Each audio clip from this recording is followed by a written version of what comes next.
Our guest today is Lorraine Immelman, the founder of the Michelangelo International Wine and Spirits Awards, which she established way back in 1997. My name is Holger Meier, and this is DrinksWorld.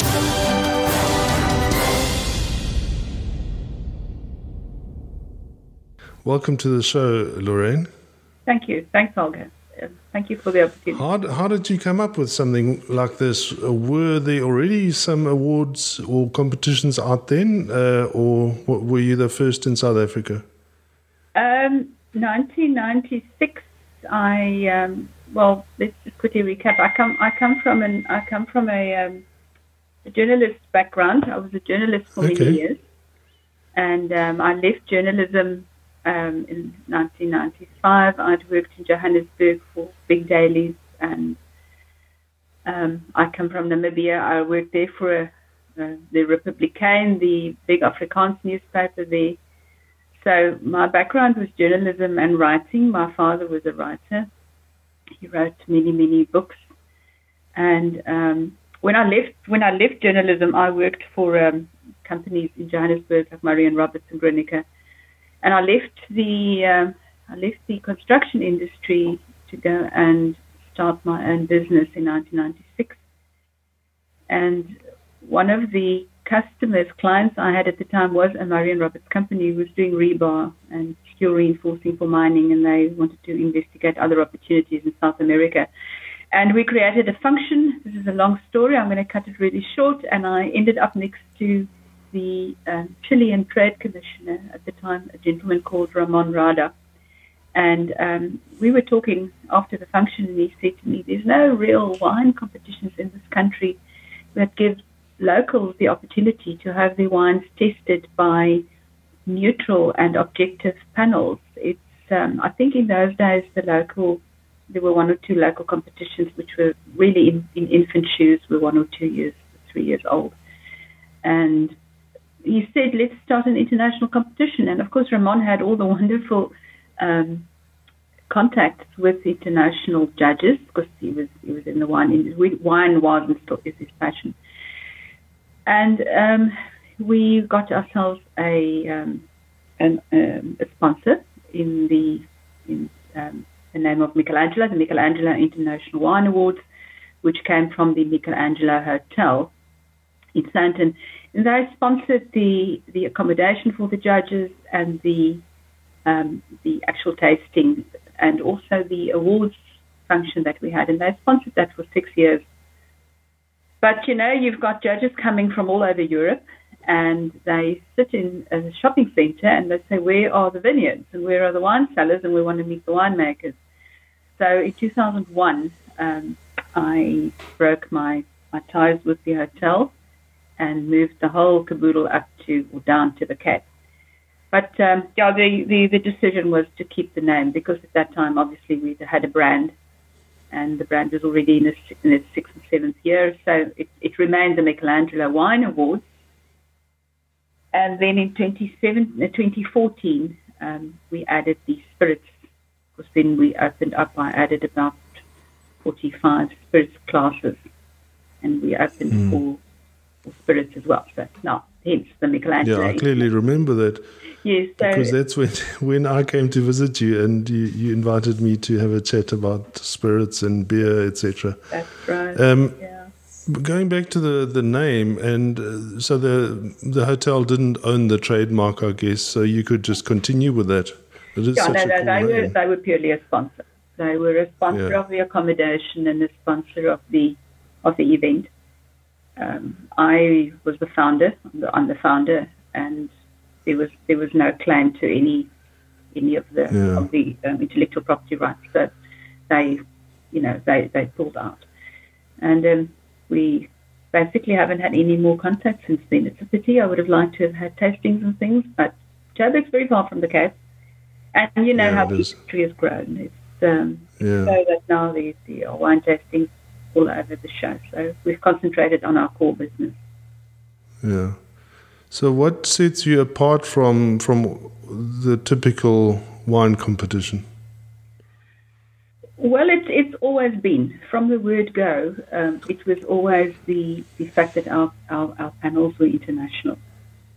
And that is still today the strength of Michelangelo. We choose our judges from other international wine competitions. I source them from Concours Mondial and Vin Italy and IWSC panels. A lot of them have been with us for a very long time. I've got judges who've been with me from the very first year. And then we also obviously get a lot of recommendations. It's important that the judges get on with each other because they have to work very closely for a full week. So yeah, and we always Does it take a whole week? Yeah, they have to be able to be a good team. They also have to have international experience, and they have got to have some kind of a qualification, which puts them in the league of being an expert in the wine spirits industry. Okay. And is it specifically a tasting qualification, or can it be other stuff as well? Look, there's a qualification is one part of it, but there's also experience. So I like to get judges who have had international judging experience, people who understand the processes, who understand the blind tasting, who understand the tasting forms, the sheets, the paperwork. So that's very important that there has to be some kind of previous international judging experience. I choose them, I handpick them, and I invite them. Okay. And I remember when I met you in 2014, you explained to me why this is important and I think you said it's because the wine industry is relatively small in South Africa, and locals know what the vineyards taste like. They know their wine. Yes, they do.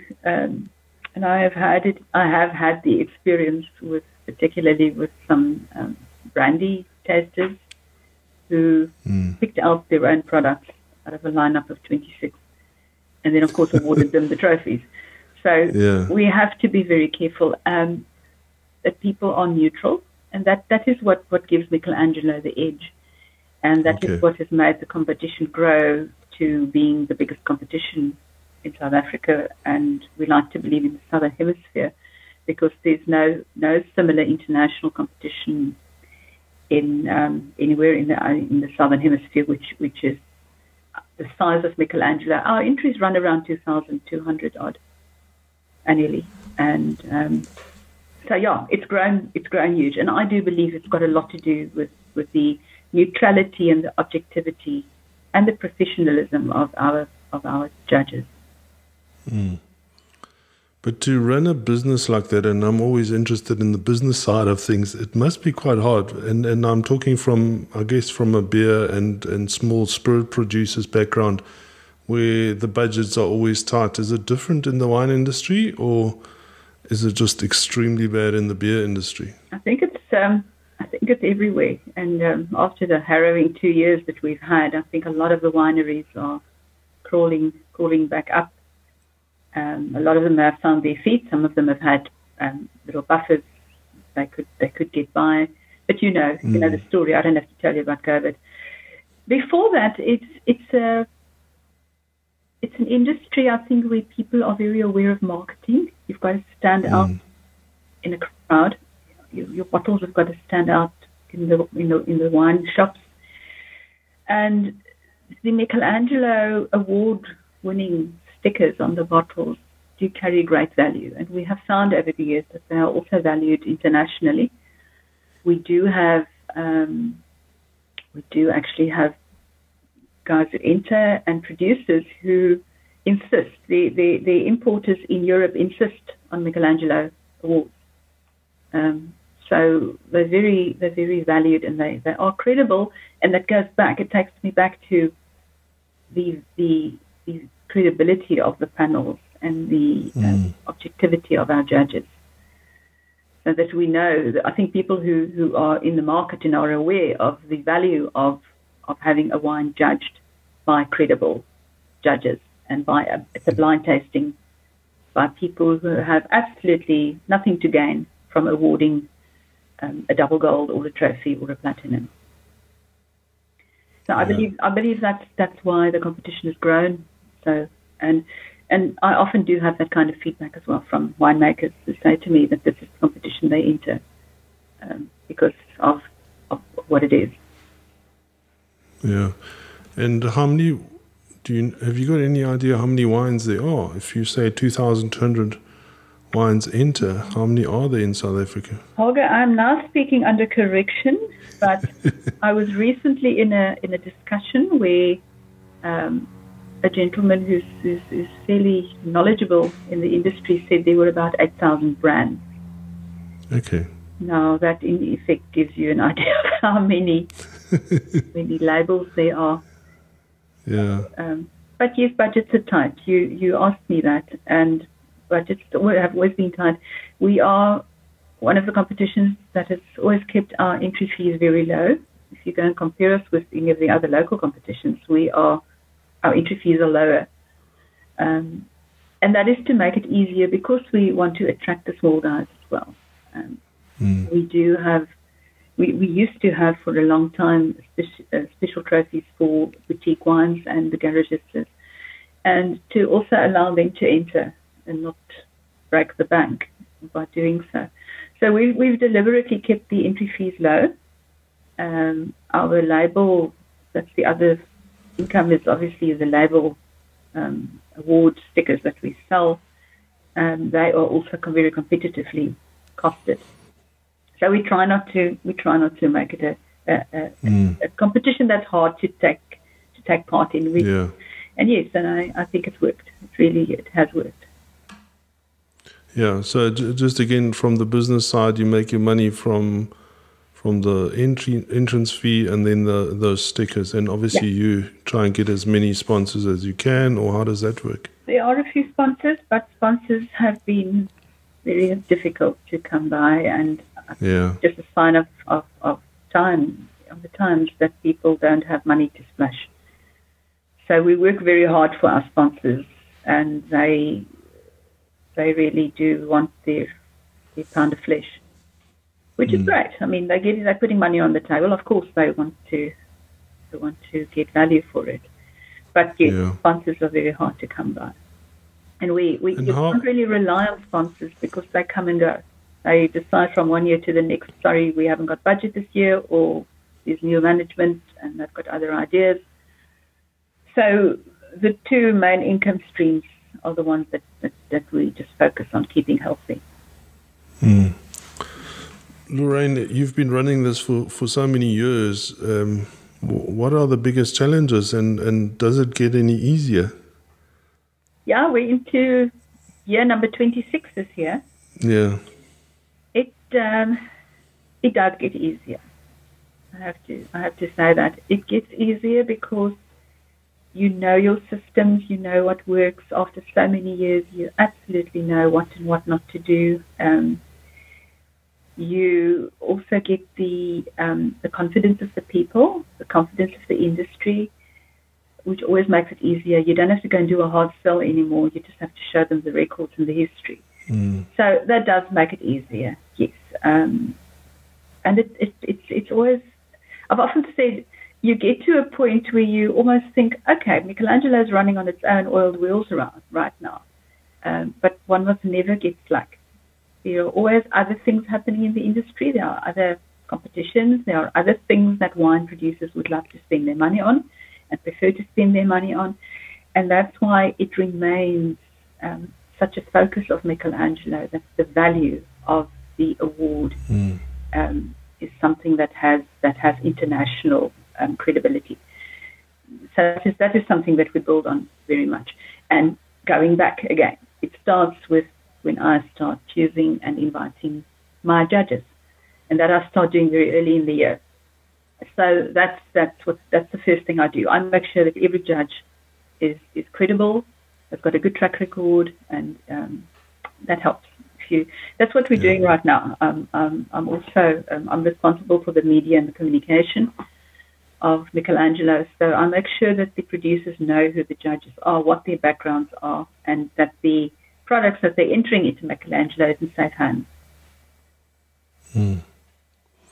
Yeah, I was going to ask, how does your background help in the business? But I'm sure being a good communicator and writer is a wonderful asset. It does help. It does help in terms that I can produce all my own communication. I also have a master's degree in public relations and media management. So all of that has helped. It's basically been my career, been my 40-odd year career.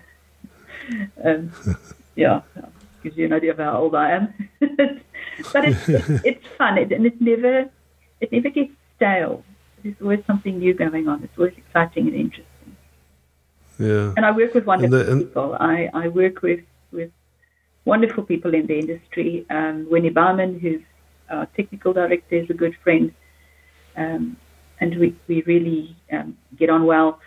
I work with wonderful judges, people who know the industry, who value the industry, and who know what is important for the producers. What is important? What is it that the market wants from a wine competition? It's very important, and this is something I've learned over the last number of years. It's very important to focus, never lose focus of your core business. Being to tell a producer or a winemaker how good or how bad his wine is. That is essentially what the competition is, what it was created for. A lot of the competitions have a lot of sideshows, a lot of things which distract from what it's about. But ultimately, the producer, the winemaker, wants to send his wine, pay his entry fee. He wants an expert and a specialist to tell him, this is good, this is bad, this is not so good, or this is not so bad, this is valuable in terms of your export market.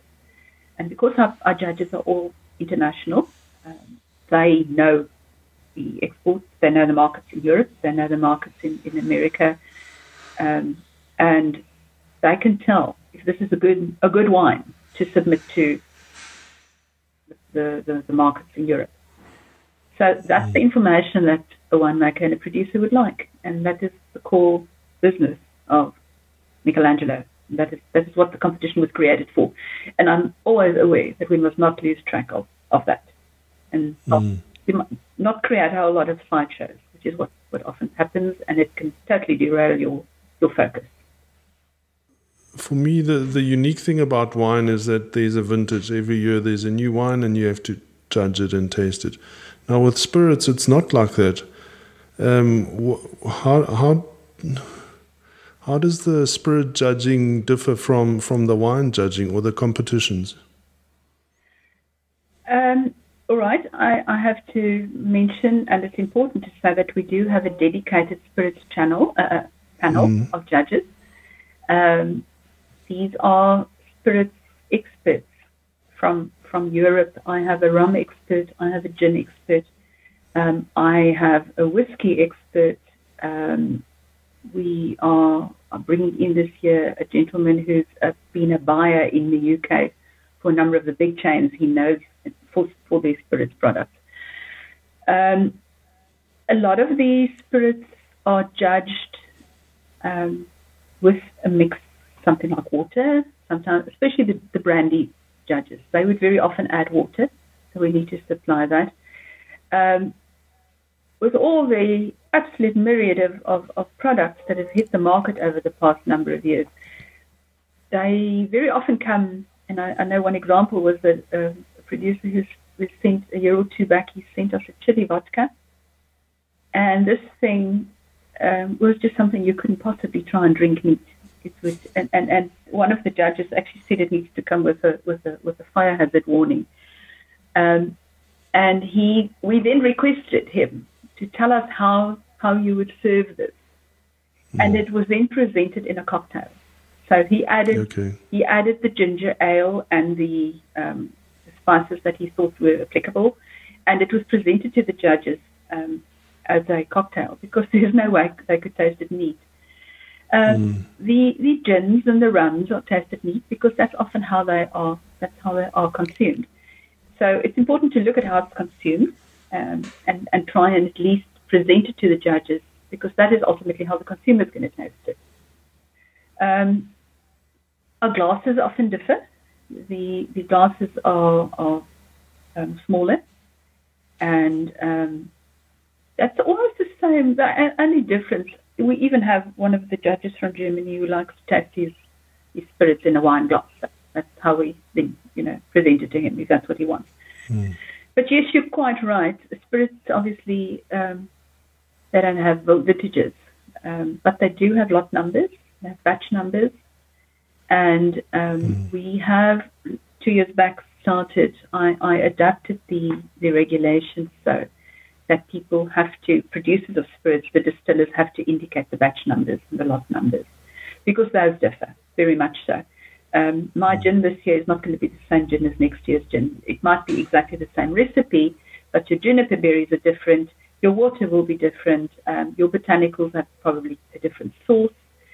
So it is important to note that 2019 double gold is not 2021 double gold, just because you're using the same recipe.